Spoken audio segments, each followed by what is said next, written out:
All right, well, welcome back to Always on the Hunt. Today's guest is a proven leader in the AV industry with a track record of building and scaling businesses across companies such as Maxhub, Optoma, Proxima, Sanyo, Vivitek, and Toshiba. Sam Malik has driven significant growth throughout his career, from turning around Sanyo to launching and scaling Toshiba's projector business, to rapidly growing Vivitek, and most recently expanding Maxhub during a very challenging market. He brings global experience, deep channel relationships, and organizational leadership, along with recognition as a commercial integrator AV Living Legend and SCN Hall of Fame member. And many of you are likely members of the AVIP LinkedIn community, which Sam launched and built to over 50, maybe even 60,000 by now members. So today we'll break down what drives real growth, leadership lessons from across his career, and learn from him what it takes to succeed in the AV industry. So with all that being said, Sam, welcome to Always on the Hunt. Thanks, Leo. Glad to join you. Appreciate being here. Yeah, absolutely. I'm excited to finally have you on. I think you were like one of my first invites. I wanted to get you on because I know how much you've experienced and how much success you've seen. You've kind of seen it all, and would love to have the listeners hear from you and learn and hear your story, because I think you got a lot to share. I'm always happy to share. I got to say, it's a little bit embarrassing have you read that list of accomplishments out. I'm a little bit flushed right now. Yeah. Well, it's all well earned and well deserved. And so let's get into it. Let's just start off. Like, first of all, how did you even get into the AV industry?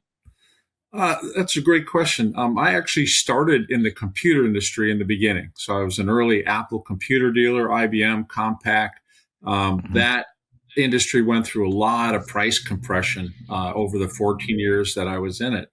And I was looking for an outlet. We got to a point you had to sell 3 times as much to make half as much. So I'm like, all right, I need to change industry.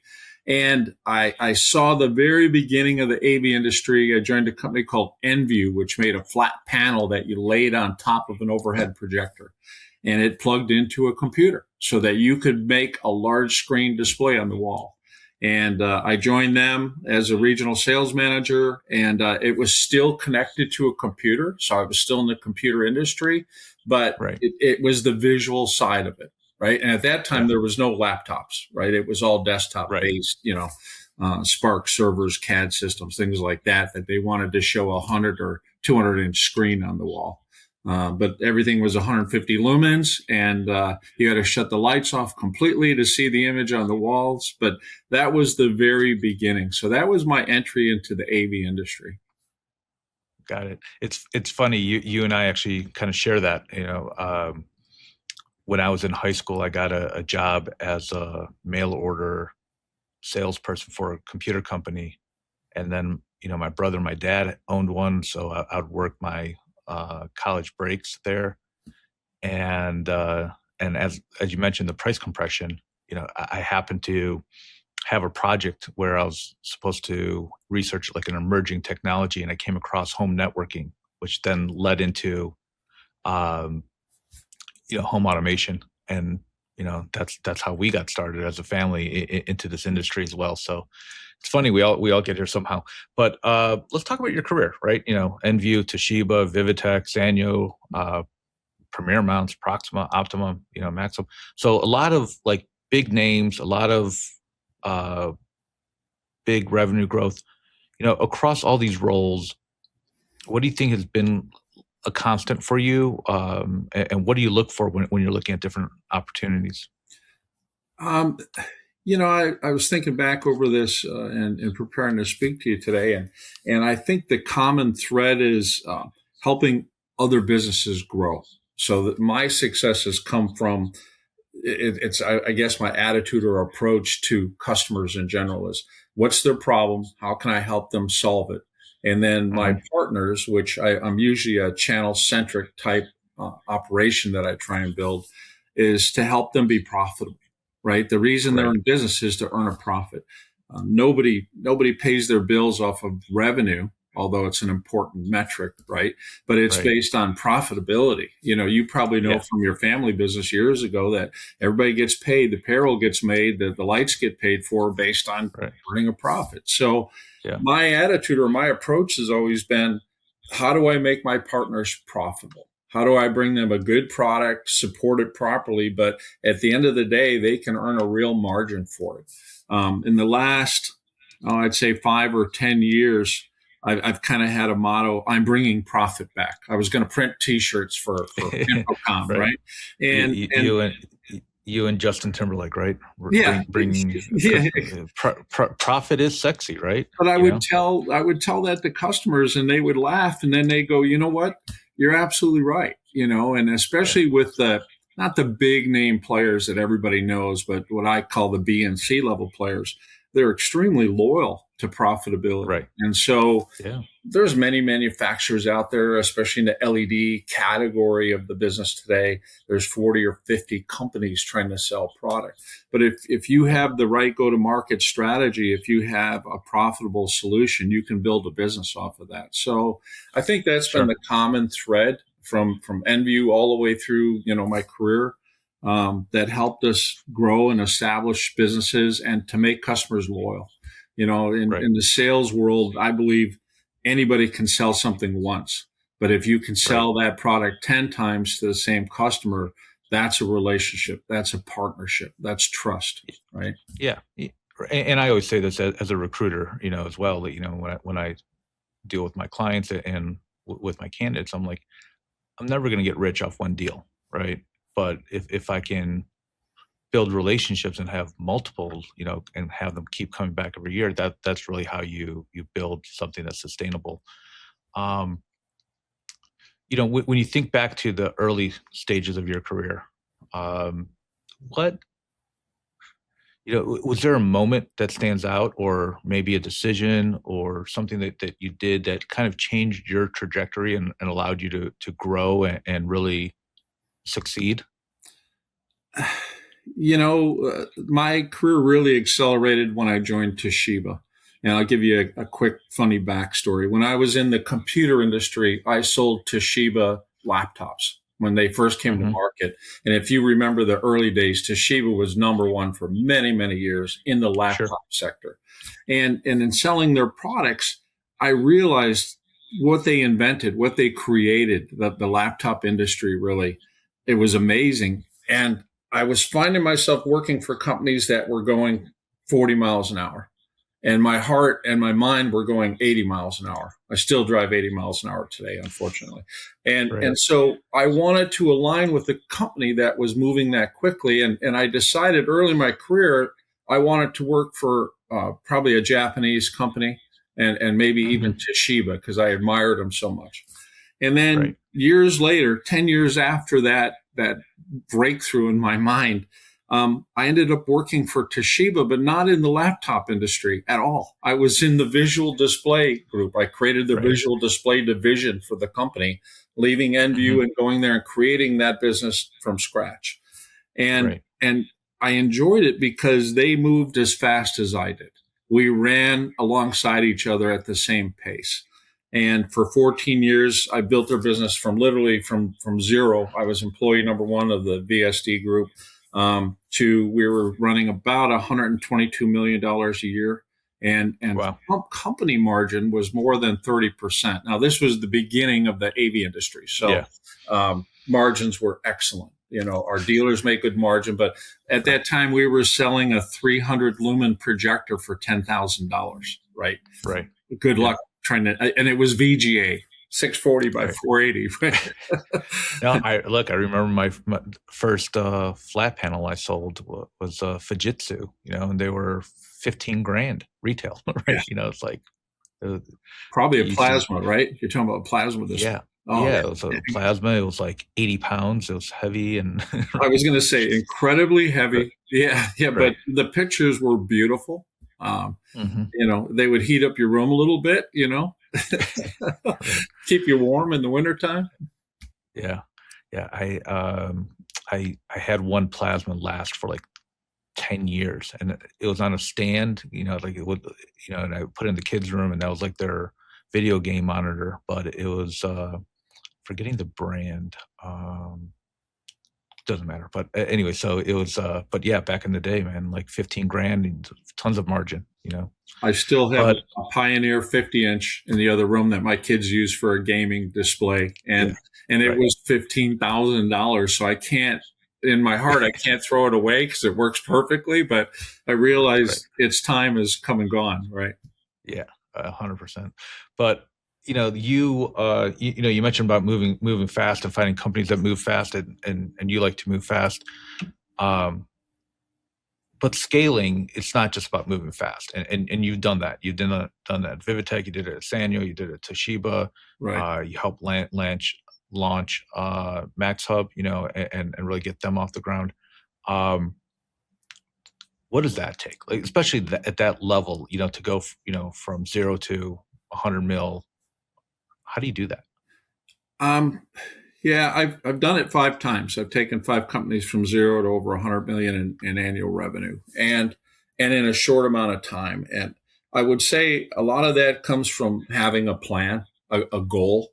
I played sports in high school and in college a little bit, and what you learn about that is that it's about winning the game. You have a goal, win the game. You work as a team to win the game, right? So I think that mentality carried over into my business life, because when I walk into any business, the first thing I do is what's your 30, 60, 90 day plan, your startup. Right. And then what's your 1, 3, 5 year plan? And the 1, 3, 5 is, it usually includes a little bit of dreaming. There's some far end. Hey, it'd be nice to hit this goal. But of course you got to walk before you run. Nobody goes from 0 to 100 million overnight. But if you don't have a plan and you're not measuring your growth and your success, and then not only having a number, but say, I want to hit $100 million. All right, well, what's your plan to hit $100 million? So that's the way my mind works. In a simplified explanation, I think of business as Rubik's Cube, right? And you're old enough to know Rubik's Cube, right? You keep turning that thing and trying to get the colors to match. And by the way, it's a challenge for me. I'm not somebody that solves that. I have never solved one. And I've got one on my desk here, and I work on it all the time. But so I look at business kind of like Rubik's Cube, where you got to keep adapting, got to keep changing. What's the next move? Right. What's the next move? And so you have an overall plan, and you work towards that plan. You share the plan with your team. So as you build your team, everybody's got to understand, here's our goal. This is where we're going to. And you get people to buy into that goal. We work together as a team. You've got to make sure that you reward your people. So I've had the opportunity to hire over 400 people in my career. And nice. Leo, thanks to Bird Dog, you've helped me find a lot of those people. So thank you very much. Side note, what I learned very on, a good friend of mine told me, is your recruiter is your best friend in your career. And make sure you maintain those relationships. And it's absolutely true. But so getting people to buy into the plan, right? Everybody's got the common goal. You play the game as a team to get to the end result, which is winning the game, which is, for me, is achieving the revenue, profit, and those 1, 3, 5 year plan goals, right? Yeah. Right. So having a plan, getting everybody on board, everybody rowing in the same direction. But you still, you got to build that team. You got to scale. You got to get them rowing in the same direction, which means like process and things that are duplicatable, right? You got to start basically cookie cuttering yourself into your team and make sure everyone's doing.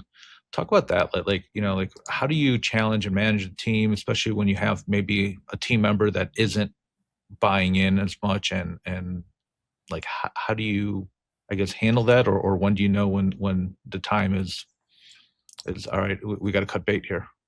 Yeah, I take hiring people very seriously, and it comes out of the interview process. It comes out of having a good recruiter to help filter out people that won't fit on the team. So once we bring somebody in, I give them 110% up front, right? I'm all in 110%. Only that person can reduce my level of trust or investment in them. And as I've gotten more experienced in my career, it's become easier. You can recognize talent. You know what it takes. You're looking for those key signs, that type of thing. The So 400 what are those key salespeople. signs? Yeah. It's that team mentality, not just a Mm-hmm. single person mentality. Somebody that understands that the company's in business to make a profit, and they're part of that team to build that profit for the company. And then meeting their expectation is that, they want to be taken care of. They want to earn a good living, take care of their family. Most good salespeople, once they're hired, they don't really think about their salary. They think about their Mm-hmm. compensation for achieving the goals, of course, Right. whether it be KPIs or commission or whatever it takes. But they just want to focus on, let me do it. I'm Right. experienced. You hired me for a reason. Let me go do my job. And then they bring forward, whatever challenges or needs they have to support their effort. And when you find Yeah. people like that, it makes the whole thing of scaling up the business a lot easier.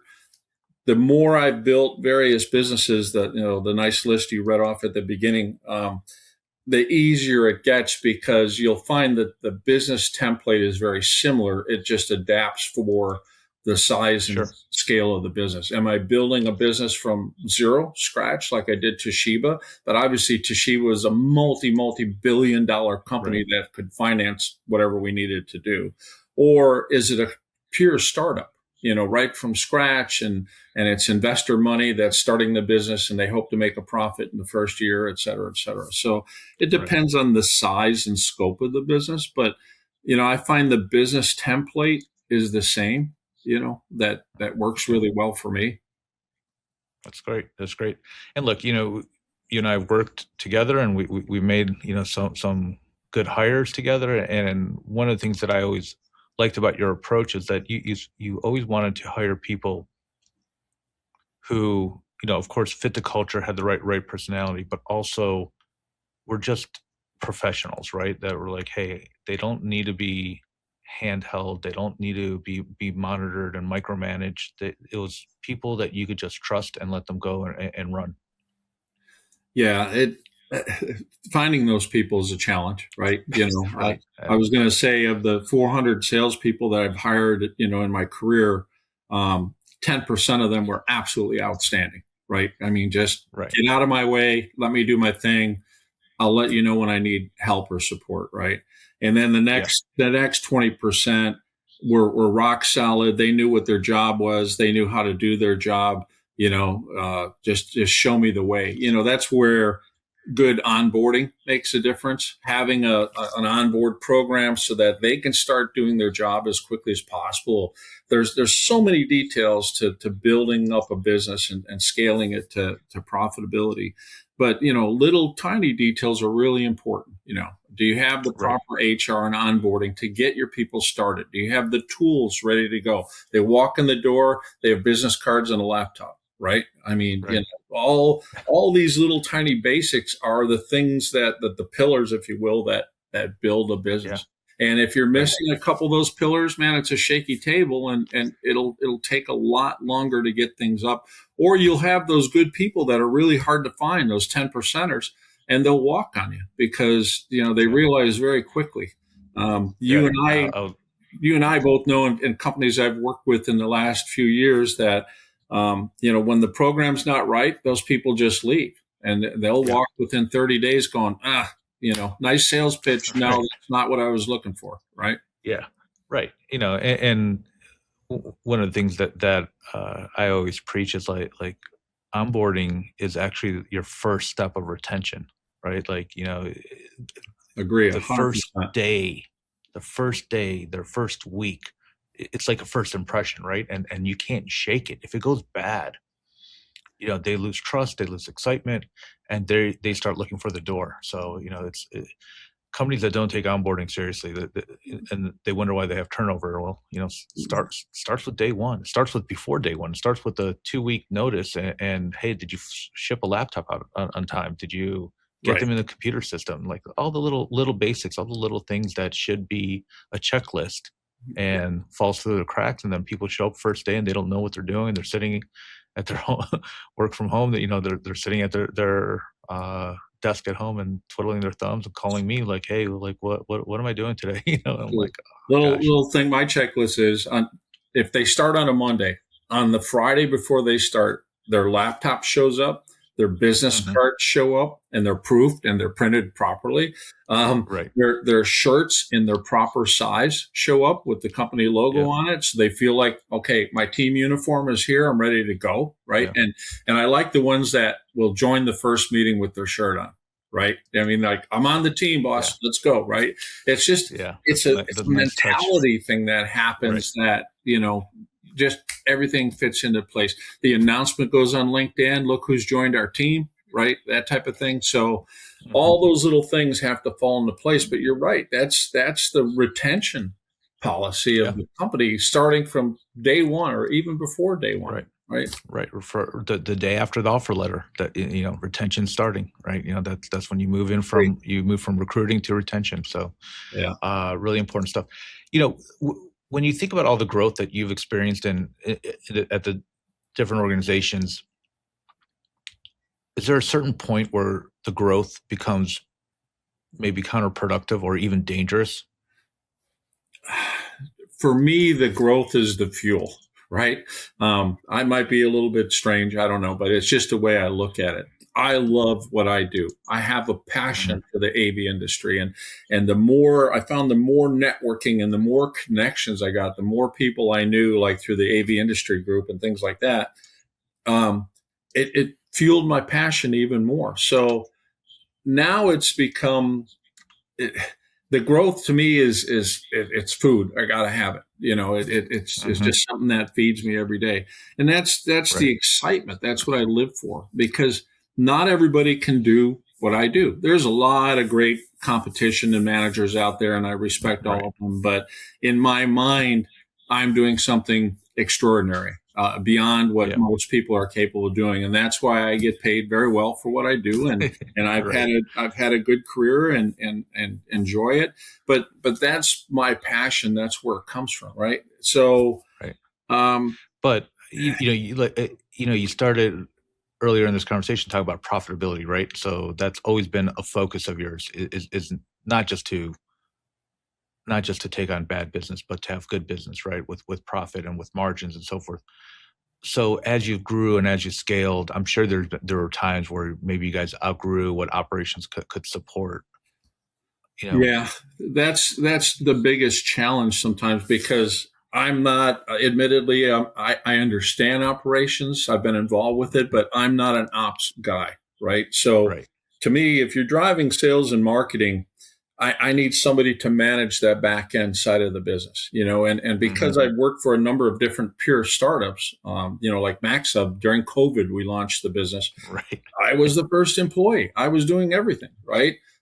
Even down to, our last office, if the truck showed up and everybody was busy on calls, I would go get in the forklift and unload the darn truck. I mean, and here I am, VP of sales and marketing. I'm driving a forklift behind the building. But if that's what it took to do it, then that's what you do. And I kind of lead my people that way. And my sales team, my marketing team, I don't ask them to do anything that I couldn't do or wouldn't do myself. Right. And so usually when I train new salespeople, I'm onboarding people, I go out and ride with them and I make the sales pitch. I make the call. I close the deal. And then I turn the tables and I go, all right, I did the mornings, you do the afternoon, and then I critique them. Right. But once they hear the pitch, they can internalize it and make it their own.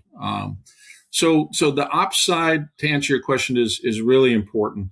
It's important to the sales teams as well that things go smoothly. Once they go out and sell the company on the products and the background, the support and all that, those things have to happen. And so that's the biggest challenge as companies grow from zero, especially to $100 million. 0 to 10, not so painful. 0 to 25 is a major step, right? Getting over that $25 million hump is a major step, more from a back-end operational situation, because now there's a lot of pressure on the company and you've got to have, everything in place as far as, payroll has to go smoothly, benefits has to go smoothly, take care of your team, number one. But then the accounting side, shipping, logistics, last year with the tariff situation in March, April, that threw the whole industry into a tailspin because so much product comes out of China, right? That everybody was like, okay, what do we do? And how do we manage that? And when do we change our price list? And, and I think that the tariff situation was one of those moments, for me at least, like, it was COVID-esque, right? Like, tariffs hit, everybody stopped hiring, right? It was a rough few months for me, but I think it was also a reminder of how we're all in the same boat as an industry. Even if you didn't get your product from China or one of the tariff nations, the projects got put on hold. So then, and then your sales, went down, and everybody was affected, regardless of where you sourced your equipment. Right. Yeah. No, it was a very challenging time. I found the tariffs to be more challenging than COVID, to be honest with you. Yeah. COVID, everybody just kind of leveled out and buckled down and weathered the storm and switched to a remote office environment, and business went on. But, the tariff thing had significant impact right off the dock. And so I remember going to NAB last year to meet with my competitors. And I would stand on the edge of their booth because we're absolute competitors and go, hey, would you like to talk about tariffs? And I'd meet with the president or vice president of the company. They'd be like, absolutely, come on in. And we would share what we could share without sharing anything. And hey, how are you guys handling this? What are you going to do? And I think collectively we all kind of figured out how to manage it, from those discussions. But that's where I think my industry network pays off a lot of times. I can talk to the top competition anywhere. They know me. That there's nothing hidden. In the old days, we used to sit in the corner of the room and we would whisper and point at the competitors on the other side of the room. And now I just walk up, introduce myself, hand them my card, and go, "Hey, I'm your competitor. Do you guys want to chat?" And they're like, "Yeah, absolutely." So, yeah, I've always been a believer in friendly competition, right? There's plenty of business out there for everyone. Do good work. You'll have your clients. They'll do good work. They'll have their clients. It's all good. But those relationships have so much more value.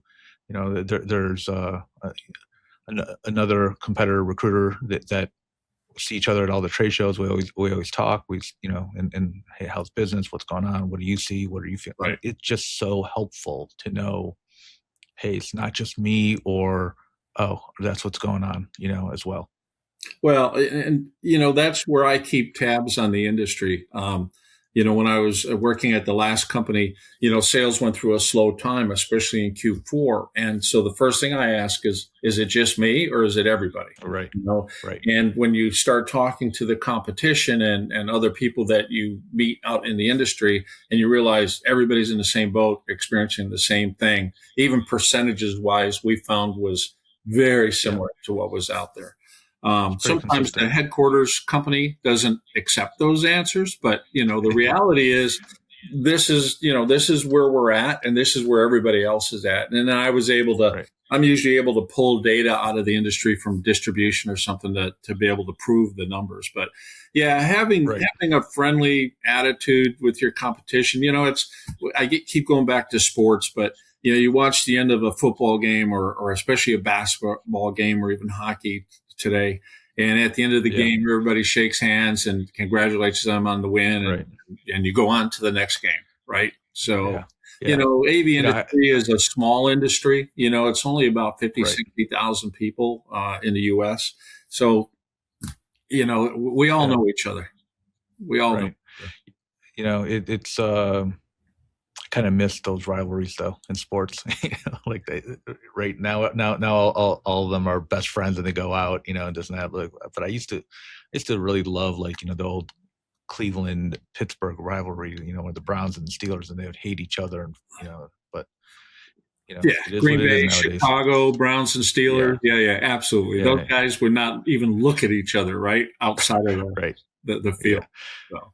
But you mentioned your relationship with distribution, and that's interesting that another benefit of having good distribution partners is the information and data that you could collect from them. But you've sold through every channel, right? Distribution, retail, the DMRs, the AV channel.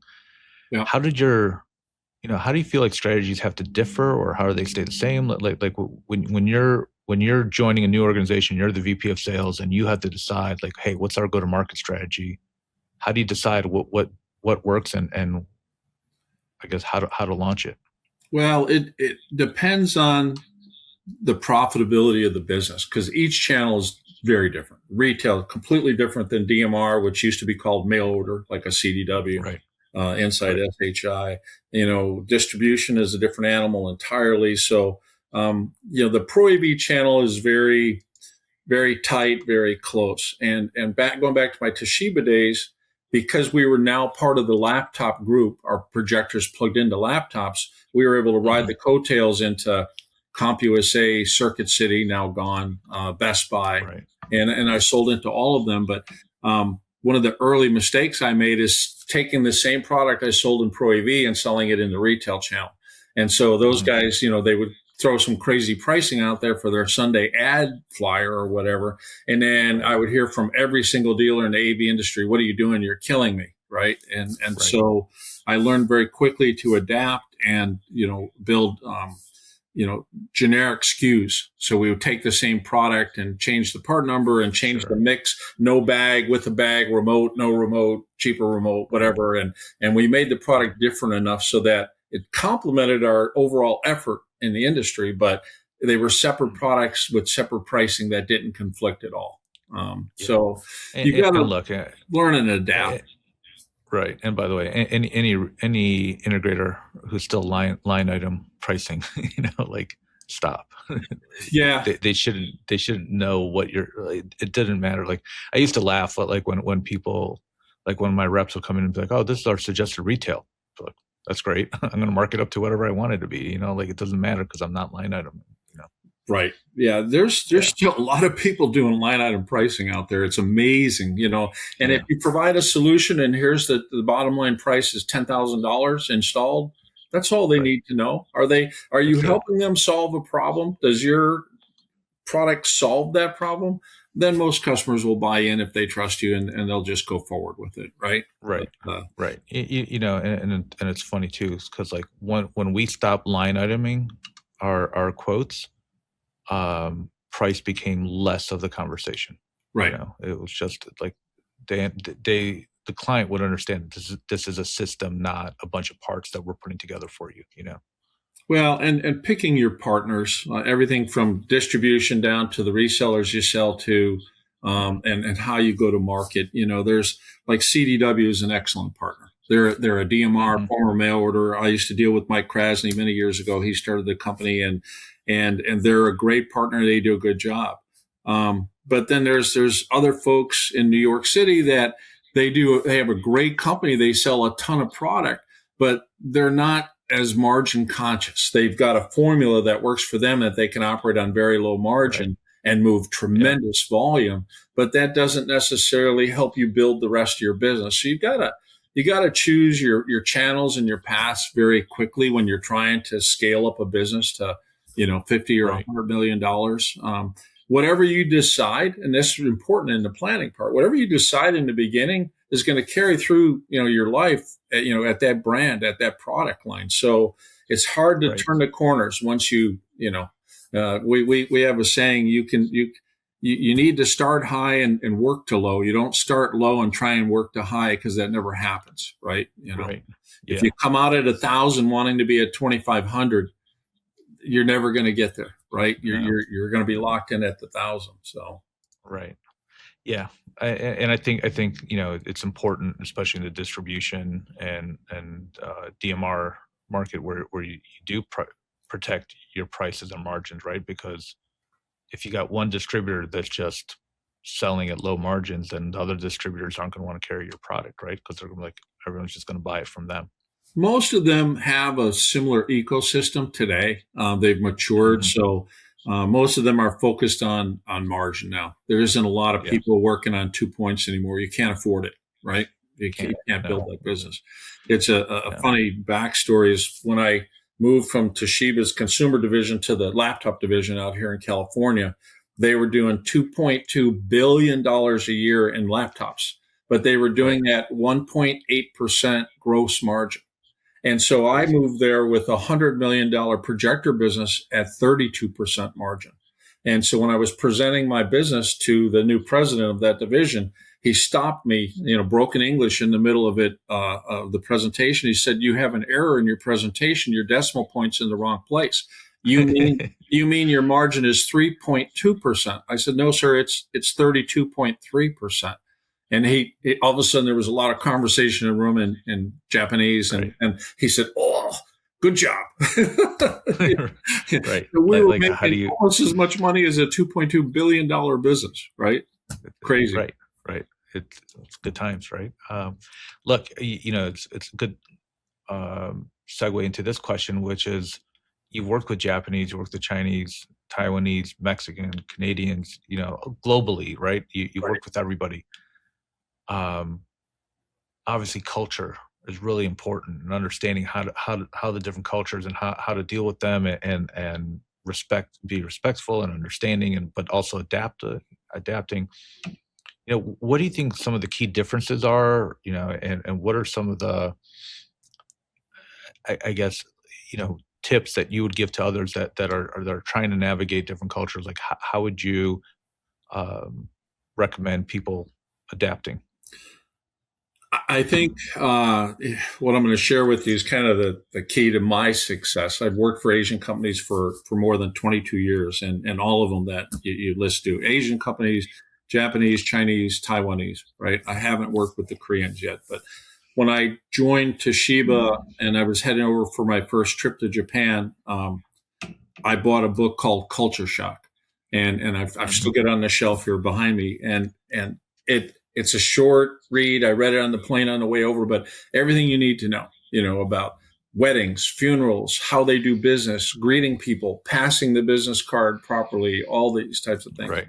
And I've adapted and understood these cultures. It's interesting to me. It's like reading a really good book, right?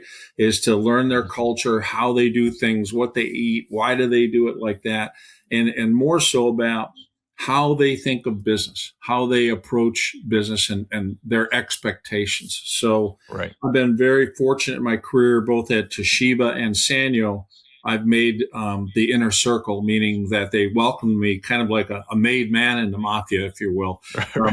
They welcomed me into, they said, "We now consider you one of us," right? Because I had built a business and made them a ton of profit and made them very happy. And it was more about accepting, learning their culture. I've met a lot of people in our industry that they have opinions about these different countries, and they like them, they don't like them, whatever. And I look at them as they're my employer. They're making my paycheck, right? They've given me this opportunity in my career. So it's my job to come in there and work hard and build a business and meet their expectations. So that's contributed a lot to my success, is adapting to the different cultures. When I worked with Premier Mounts, he had an office in Europe based in the UK, and we supported 19 countries from that office. And I would go over there frequently to manage that side of the business throughout Europe. And it really showed me the differences selling-wise in two different countries and scales, right? EMEA versus the North America or the US primarily. Vastly different go-to-market. Europe is largely price-based, not so much relationship-based. US is more relationship-based, right? And price is, of course, important, but if they won't trust you, they won't buy from you in the US. Right. In 100%. Europe, they'll buy almost anything if the price is right. And whether or not they buy again depends on how good your product and support was, right? Right. Which then goes back to trust and relationship, right? So it's like maybe the way in is price, but to keep them, you still have to. Exactly. Yeah. But going to the UK, and I'm a car guy, and I was riding around in taxis on my first trip, and I'm like, I'm a car guy. I can drive here. And so wrong side of the car, wrong side of the road. But it also, from a business perspective, kind of trained my mind. Okay, I'm in a different region now, and they do things differently here. And so I need to, every time I walk to the improper side of the car to go to the office, and had to walk back to the other side. I'm like, it reset my brain, reset my mind that, okay, you're doing business in Europe now, not in the US. Things are different. Right. So. Right. And, another thing is like, working for these companies, I think as an employee, and something that I've learned as a recruiter is you got to find different types of personalities for different types of companies based off their country of origin, right? Like they have to be more adaptable. They have to be more patient. They have to be just willing to not always know everything or not have everything the right way or what we consider the right way, and just kind of be like, okay, I can deal with this or I can't. And if you can't deal with this, then don't even go there because you'll just be frustrated. Well, I personally get along, and I like everybody in the world. I don't care what country you're right. From or whatever. Sure. But there was distinct differences, which my first Japanese boss told me about, of how the different countries rank and all that type of thing. And I've done a lot of business in China. I've done a lot of business in Japan. But the cultures, even though both Asian, are completely different. I mean, really, really different. I think I don't want to be crude, but rice is the only commonality there, right? And then everything else is different besides that. So, the Japanese expect you to know what to do to come in and then drive the business forward. And if you're hired, they expect you to drive the business forward. The Chinese mentality is, I think it's a learning mentality where they really micromanage the heck out of you, right? And they want report. And whether you're the top sales guy killing the numbers or the bottom of the ladder or rookie that just came in, they will report you to death. Whereas the Japanese respect your time and go, hey, we hired you to do it. Now go out and do it.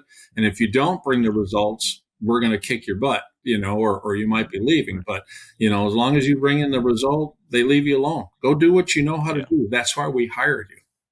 Right. Right. Yeah. And look, and that's where it goes back down to adaptability and understanding what the expectations are, and just be like, all right, if I'm going to go work for this type of nationality, like this is going to be the way the conversation is,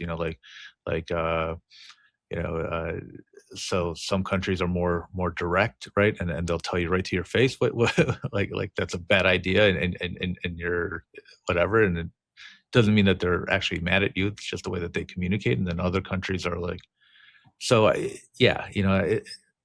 guess what my thoughts about this segment is that, like if you're going to go work for a foreign company, you got to just be adaptable and learn their culture and just be adaptable and be patient with them. That's, they're going to, but then on the flip side, they also have to understand that what works in their country isn't always going to work in America either.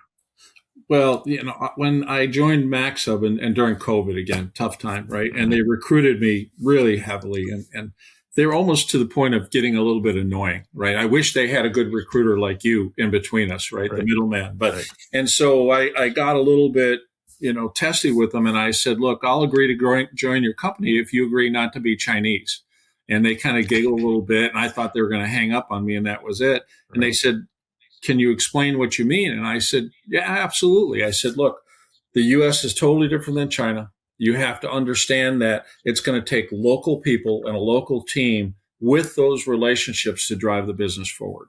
I said, but if you're insisting on forcing, your Chinese culture down their throat and the way you do business, like there's a lot of companies in China that you can buy direct at a lower price, but you have to pay 50% with purchase order it, they build it. When it's ready to ship, you have to pay the balance in full, and then it's on the water 30 days. Well, that's nice if you just want a cheap price, but most people today want to sell it on Monday and install it on Thursday the same week. So you've got a stock product. You got to have local people that speak the language, especially even around the U.S. We have one language, but you go speak, Cleveland down in Dallas, it's totally different, or Mississippi or Louisiana versus New York versus California, right?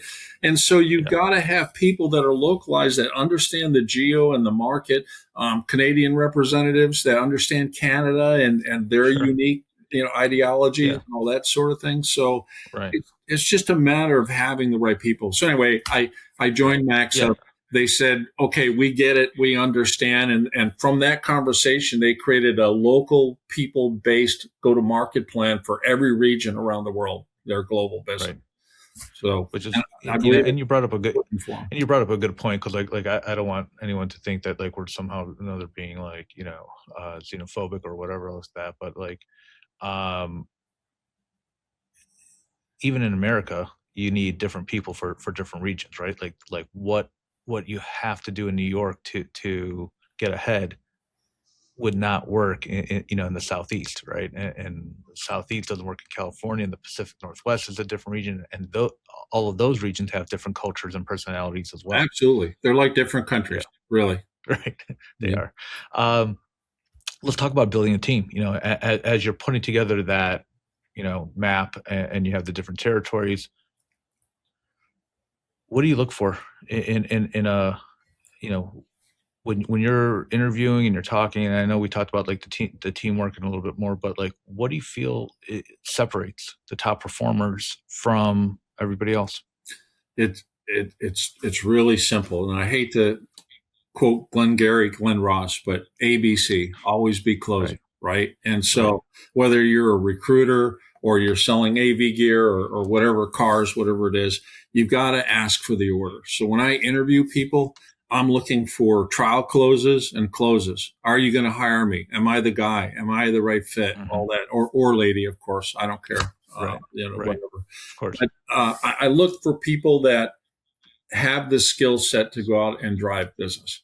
I hate salespeople, and I hate to say this, but with all the experience I have, there's a lot of salespeople out there that are charming, nice, friendly people, mm-hmm.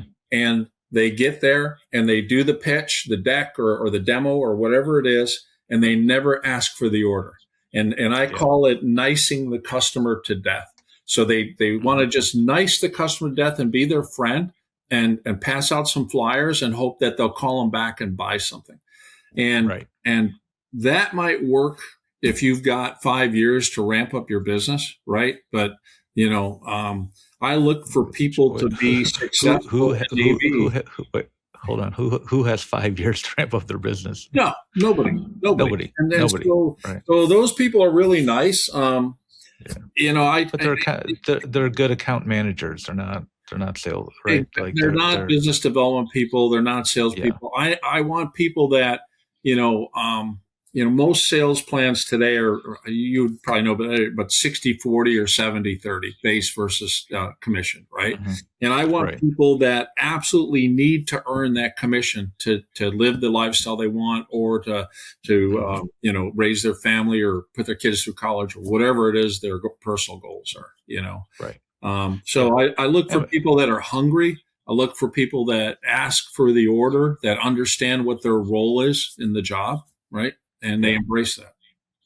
Yeah, and I think you need both, because like the old hunter farmer thing, like you need the hunters to go out there and drive business, but then you need the farmers to keep it, right? It's kind of the same things like recruiting and retention, right? Like you need to go out there and you need to get the new logos in and the new partnerships, and then you need the guys that or guys and gals that are going to keep the business in house. So agreed. Which are obviously different. When you think about like the teams that you built early on versus what you're doing nowadays, like what mistakes do you think you made back then that you've corrected, or what do you look at? How do you view it maybe a little bit differently? In the early days, like I said before, I give everybody 110% the minute they walk in the door, and try and make sure the onboarding is proper so they can have success. But in the earlier days, I was much more, I guess, nicer or more passionate to stick with people longer than I probably should have. And when you hire somebody that's not a good fit, and both for them and for the company, you've got to make a decision. So I try and be fair with my team members, because all the other team members are watching how you handle those situations, because they think, well, it could be me someday, right? So make sure everybody understands what the plan is, what their goals are, what they need to do to be successful, A, B, and C level ratings. And then, to today's environment, I make decisions quicker. ramp up time in AV at almost any new company, I don't care what you're selling, is 90 days, 90 to 120 days. So at a Right. 6-month break, that person should be really starting to show signs of success, 80% of budget or goal, 90%. Some the superstars hit it much sooner. They might hit it at 90 days where they're killing it. So I to be fair to them and be fair to the company to achieve, that scale that we're looking for, you've got to make decisions faster. And so I try and be fair with people and sit down and do, many QBRs and tell them, here's what was expected. This is where you're at. This is the challenges I have for you to improve to hit it. Mm-hmm. And then finally, when it's coming down to a decision, the last 30 days, you give them a warning letter and go, look, we've talked about this before, and this is where you're at right now, and you really need to focus on success now. And at that point, they either update their resume and start looking every day seriously, or they dive into it and they drive numbers. And even if they don't hit the specific goal, if they can show the effort and the desire to be successful, then I might stick with them a little bit longer. But unfortunately, today you got to fish or cut bait. What are you going to do? Drive the business. It's what in my role, it's what I owe to the business to make those decisions and move forward. If I have to part company, and I just spoke to somebody up in the Northeast, I know you know very well, and I try and it's ridiculous, but I try and help them get their next job. So I terminate them. I take care of all the paperwork, whatever has to be done. Right. And then I provide them a reference and try and move them on to the next position, even calling them going, how you doing? What are you working on?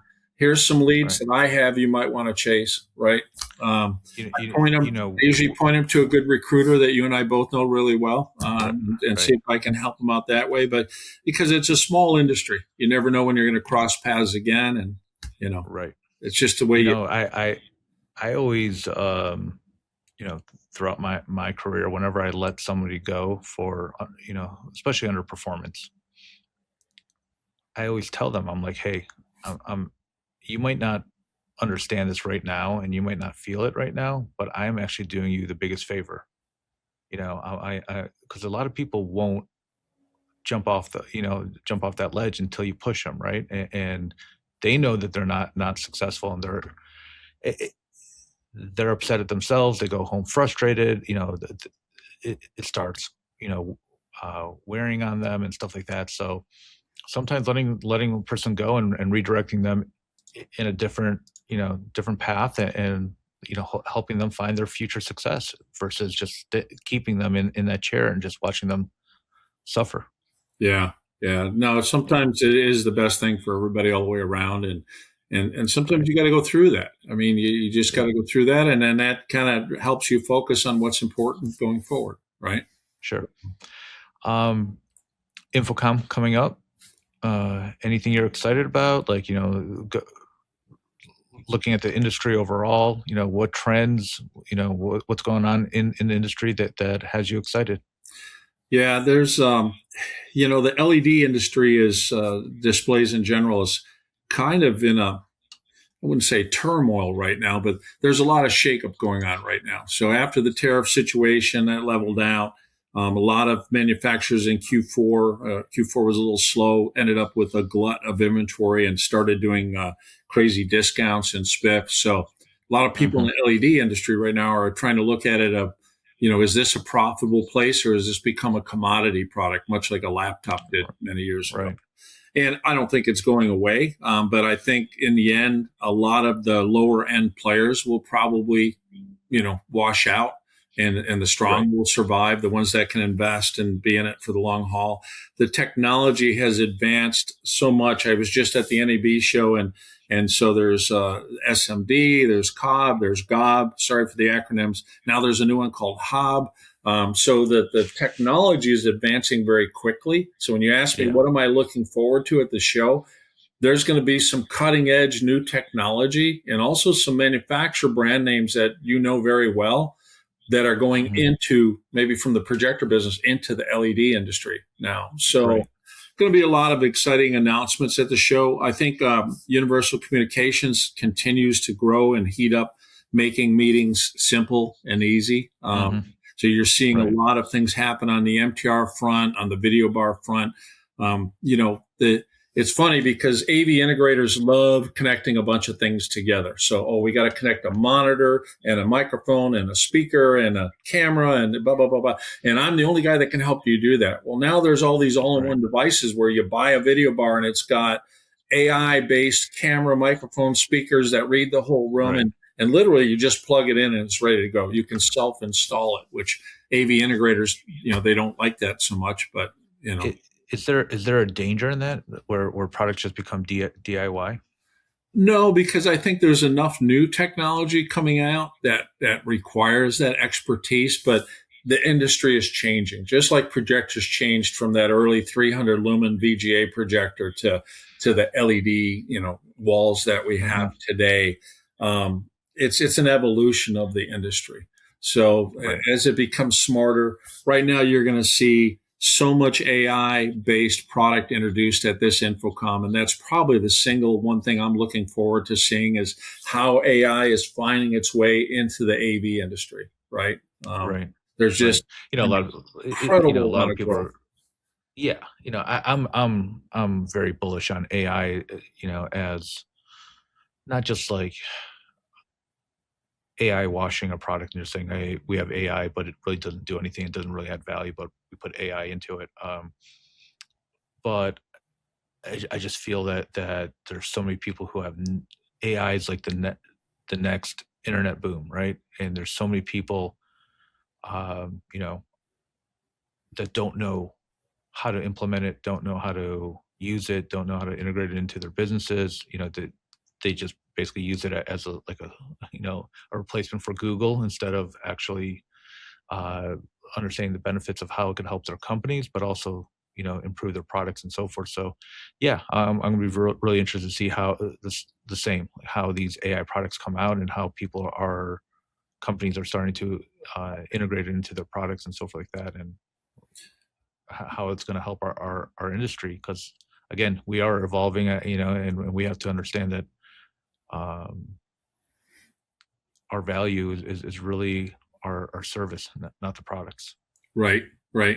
Yeah, it's even touching your industry, right? AI. People use AI now to rewrite their resumes or create images or whatever. So it's going to touch everything.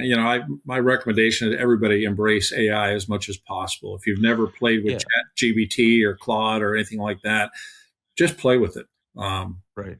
The other AI, by the way, it's like it's kind of like any other technology when it comes out. Like when cell phones came out and people didn't really understand how to properly use the technology in a way that's appropriate, right? Like people, and we still have that, right? People talking on speakerphone or in a movie theater answering their phones or stuff like that. But like sometimes it takes time for people to catch up with the technology and learn the right way of using it. And I think AI for my industry, using it for internally, as a tool for myself has been great.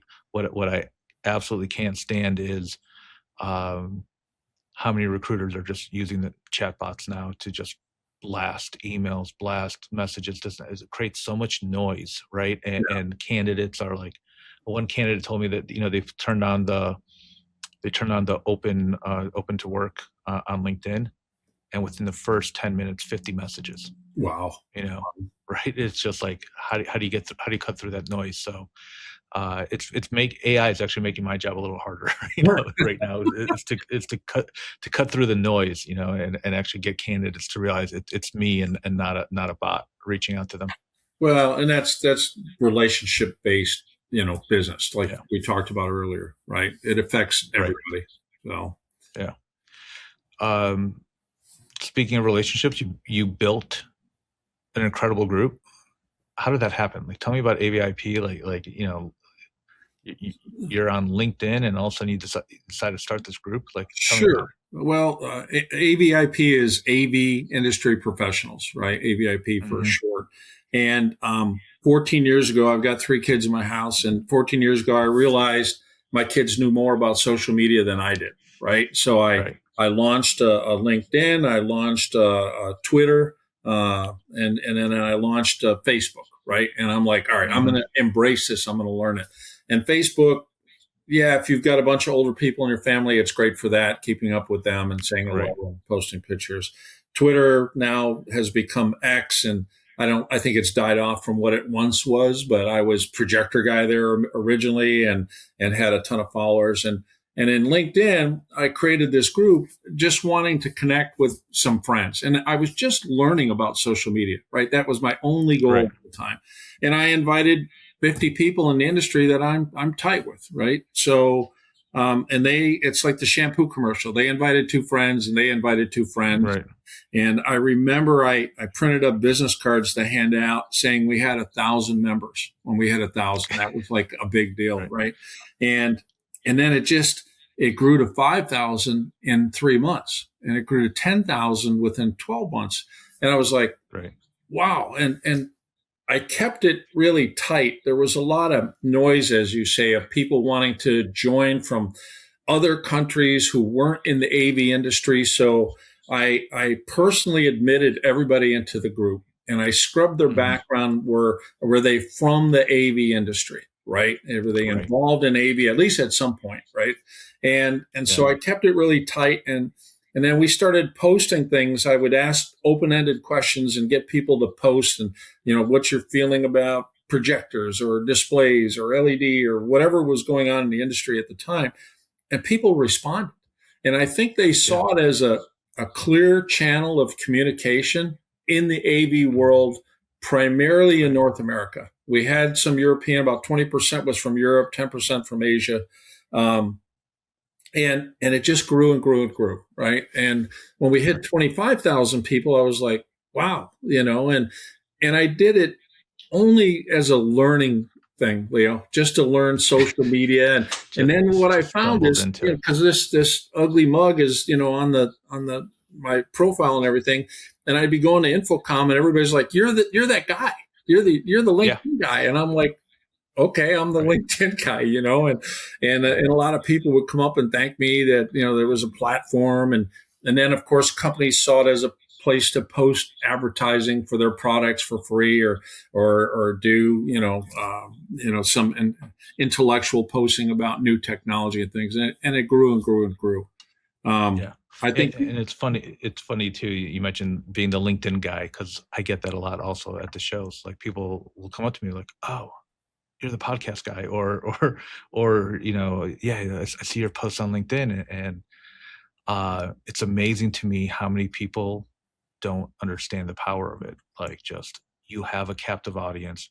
All your connections are industry professionals that are in the same industry, right? Like, just post, just put yourself out there, be visible. It's powerful. I made some sales calls about 3 weeks ago to Oklahoma, and I hadn't been in Oklahoma in about 6 months, and went out and saw a bunch of different dealers, and I walk in a room and they'd invite their sales team or whatever, and I was going to give a little talk, and they're like, "Hey, I know you," and I'm like, and I know I didn't know them personally, but they're like, "I know you. You're the LinkedIn guy," and I'm like, okay, I'm going to put the LinkedIn guy on my cards or something,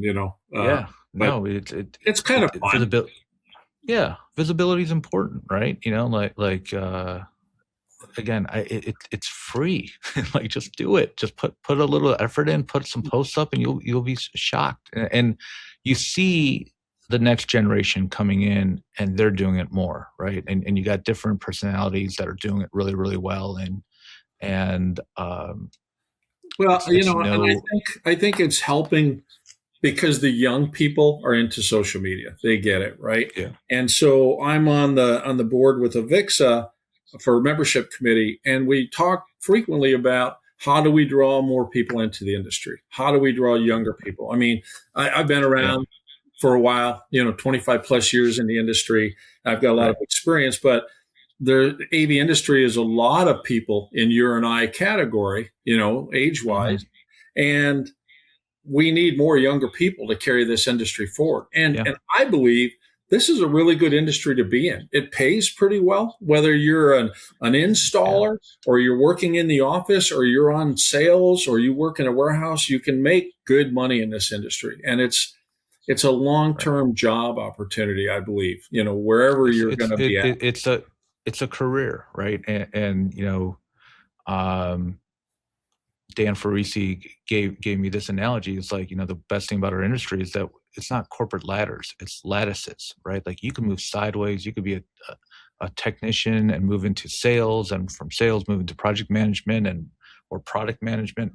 There's so many different opportunities, and you don't have to come into this industry with a couple $100,000 of college debt, right? Just get started, go get your CTS, and a couple years later, you're making six figures. We're seeing a lot of people come out of trade schools, and we've been trying to recruit people to even come to InfoComm and give them free badges, come attend the show, come look around, bring a CV with you, your resume or whatever. I was in Oklahoma. This is a great story, Leo, that I sat down with a dealer I'd never met before, but we knew each other in the industry, right? We'd done business, but never met formally. And I said, hey, John, how'd you get started? And he goes, I started as a tech pulling cable and installing gear for this company. And he goes, and I rose within the company, and the owner wanted to retire. And he said, I'd like to buy the company. And he bought the company from the owner, had some buyout plan put together. And he goes, now I own the company.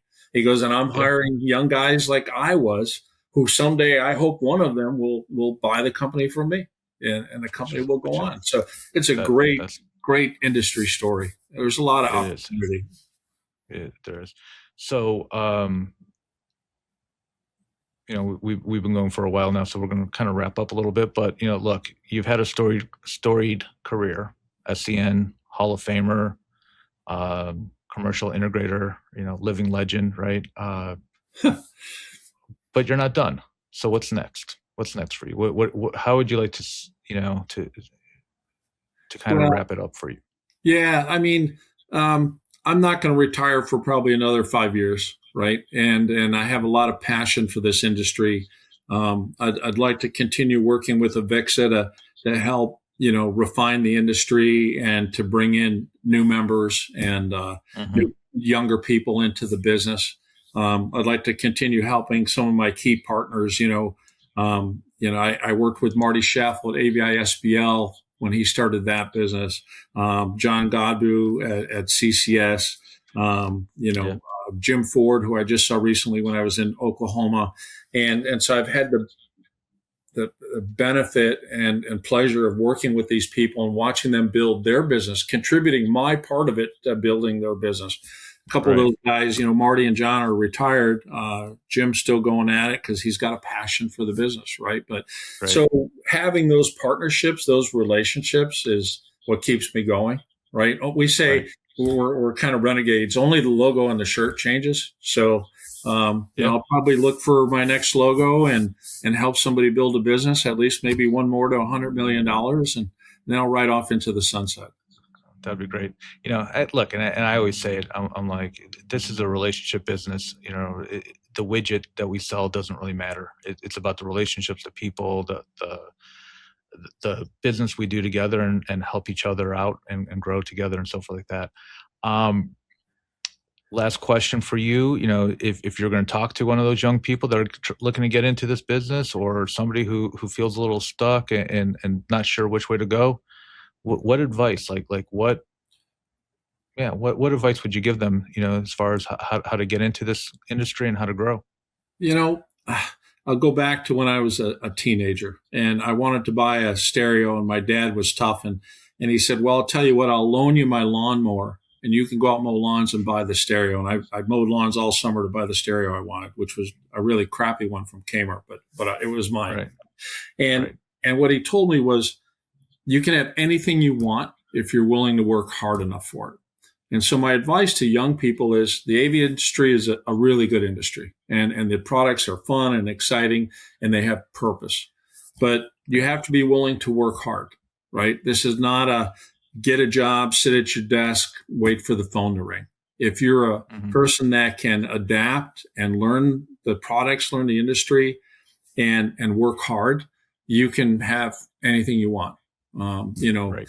Good salespeople, as you know, Leo, they earn $150,000, $200,000 or more. That's not Right. cheap money, right? That's No. a good living for people. You That's can. top 10% of that's top 10% in the country, right? Yeah, Right. if you're maybe not a salesperson and you want to work in a warehouse or an installer, man, they need installers badly, service people badly, right? There are technicians out there that are making salespeople money, right? Yeah, That's right. So there's really no limit to the earning potential in this industry, or just like any other industry. Like if you want to be the best at it, you can rise to that level. But you're right; it takes a lot of hard work, and it takes you yeah.